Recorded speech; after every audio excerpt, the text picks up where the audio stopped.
Here's an interesting car. It's a 1929 Ford Model A. It's a four-door sedan. And we have a description of it down below here at the Lakeland LMirror show. And it suggests that this is a Murphy body. Now, I do believe that there is an error there. I do believe it is a Murray body. That's M-U-R-R-A-Y. There are two companies that built the bodies for this Model A, Murray and Briggs, B-R-I-G-G-S. They built bodies that were essentially the same, but there were differences. Briggs used more wood in the construction of the body. This one is particularly nice. Let's say it has the Briggs body.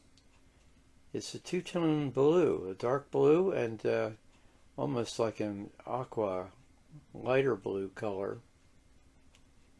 Very nice upholstery, beautifully restored.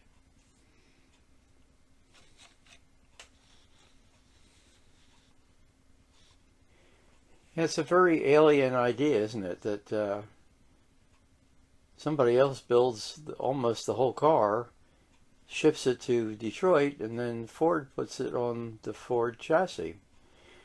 Ford did make some of these Model A's, but they were probably the two-door models, the coupes and the convertibles.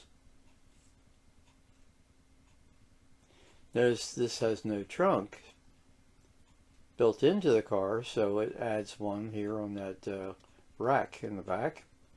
And then you've got the spare tire back there, so that must have been interesting trying to get to the spare tire. Let's hope there was nothing in the trunk.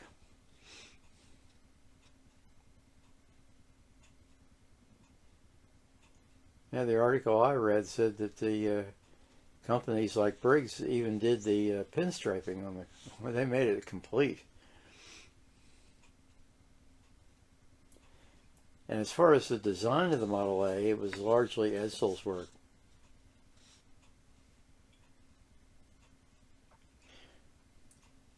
Because Henry didn't permit a styling department at that point. So I hear.